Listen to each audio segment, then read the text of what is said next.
Donald Trump spoke to the Economic Club of New York late last week, and his brain shut down when asked a simple question: how will you make childcare more affordable? Trump's brain completely malfunctioned.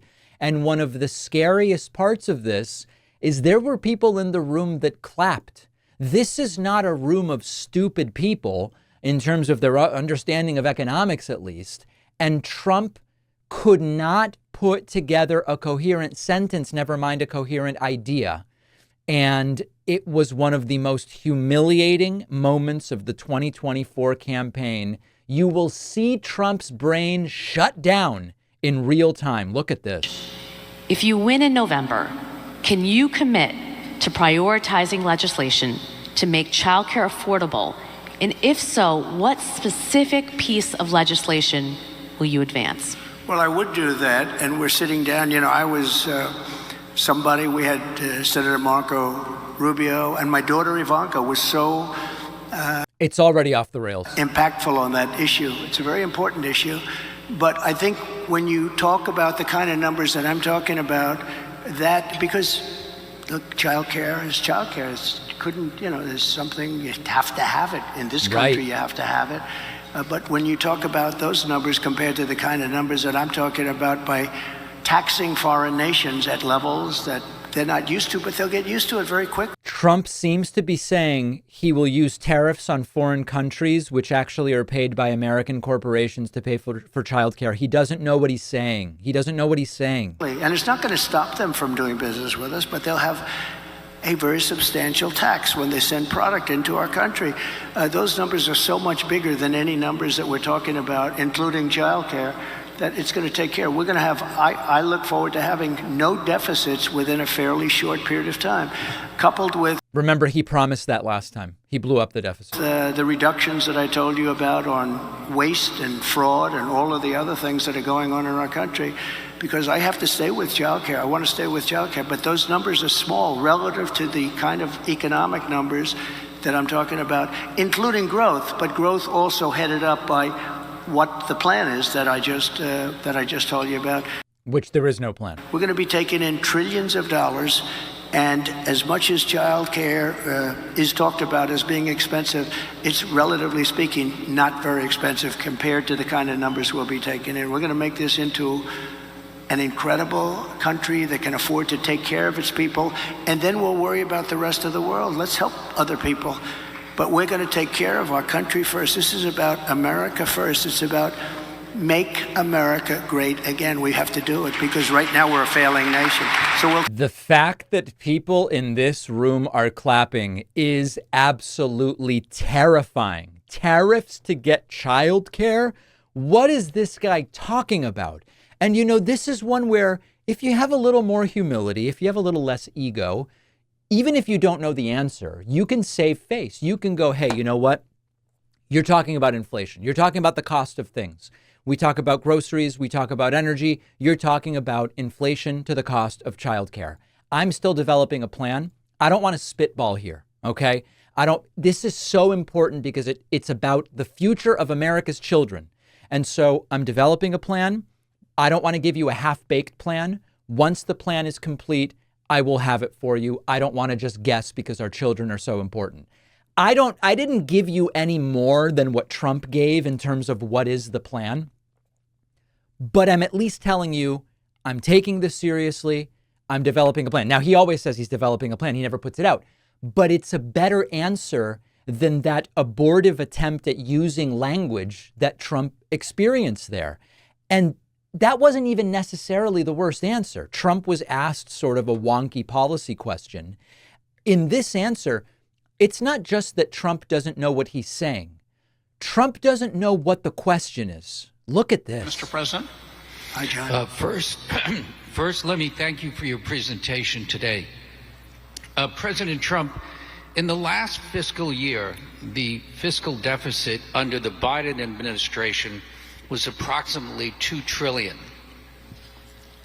Under the policies you've announced, the deficit would come down from items such as increased revenues from tariffs, as well as eliminating and the tax incentives for the Green New Deal.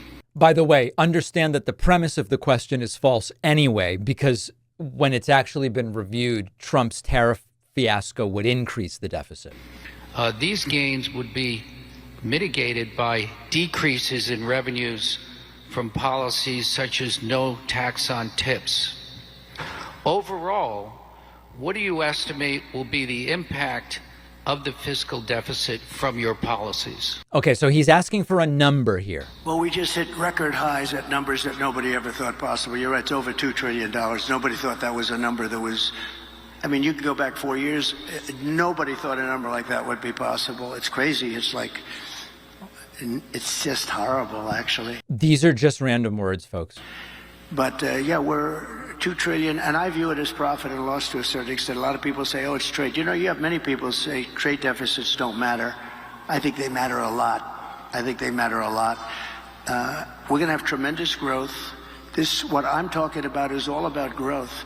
The tax is relatively minor compared to the growth. We're going to make our money back on growth. We're going to also, we're going to grow like nobody's ever grown before. I think if this all works out, you're going to have the auto industry come back to America. Right now, China is building 2 auto factories in Mexico, massive auto factories. I won't even torture you with the rest of it, the following minute.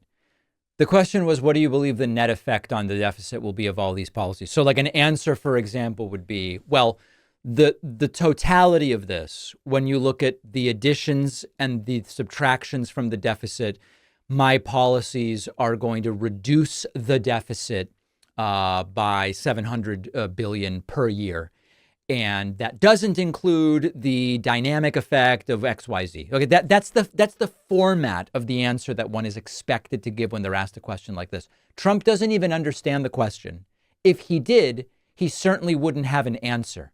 He can't think, folks. He can't do this. Here is Trump bombing. He's just spitting out random words. And the Arab nations, and we're very honored to have some of my friends here with us today from that part of the world, but they're working very hard despite being here, that I not be your president. They don't like me. Silence. Well, Kamala Harris can't bring down the price of anything because her energy policies are driving up the cost of everything. Everything is up, way up. Starting on day one, Harris and Biden opened up the Russian pipeline. All right. So anyway, he has no idea what's going on. He did tout an endorsement from Kim Jong-un to the New York Economic Club, which didn't really make people in the room particularly happy. And Viktor Orban, a very strong man. He's the prime minister of Hungary. He said the only thing missing from the world right now is President Trump. He kept the world safe because everybody was afraid of him. I don't like that term, but that's the term he used. I would like to say respected him and respected our country, but he didn't say that. He said everybody was afraid of him. He said China was afraid, Russia was afraid. They were all afraid. Kim Jong-un, I got along great with him. And I try to explain to the fake news media that getting along with people, foreign countries, is a good thing, not a bad thing. It's a very good thing. It's a smart thing. There you go. We should all be thrilled that Kim Jong-un likes Donald Trump. And then maybe most bizarrely, as far as economic policy goes, Trump made the promise that he would, quote, ban mortgages for illegal aliens, which was definitely a surprising policy announcement. We also cannot ignore the impact that the flood of 21 million illegal aliens has had on driving up housing costs. That's why my plan will ban mortgages for illegal aliens in California. They're passing a law that they can give California illegal aliens money to buy a house. But our soldiers, our veterans are laying on the streets they can have. You have soldiers right now laying on the streets of different cities, all Democrat run. They're laying on the streets in front of hotels, in some cases luxury hotels, and you have illegal immigrants coming in and living in those hotels and laughing at our soldiers. Yeah, so Trump here is blaming mortgages to undocumented immigrants for the housing crisis that also affects veterans. And I was able to find no evidence that that's actually what is taking place. So a deranged and disjointed speech there. And one of the most depressing things about this is that as unhinged as Trump was, there were media outlets trying to sane wash this. And unfortunately, one of those outlets was the New York Times. Did you know there is only one VPN fully optimized for streaming 4K video and downloading large files? That's our sponsor, Private Internet Access. A VPN hides your IP address, allows you to make it look like your device is anywhere in the world. So this lets you stream content on Netflix and Hulu and HBO Max, not normally available in your home country. For instance, the show Friends is not available on Netflix in the US, but when I change my IP address to the UK, I can watch Friends on Netflix and a ton of other awesome content I would otherwise miss out on without lag and without buffering.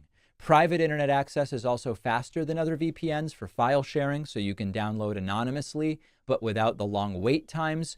Anyone can use private internet access. Just turn it on once and forget about it. No special knowledge required. And you can use it on all of your devices, TV, phone, tablet, computer.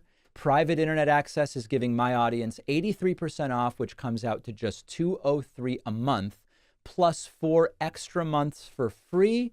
Go to piavpn.com/Pacman. The link is down below.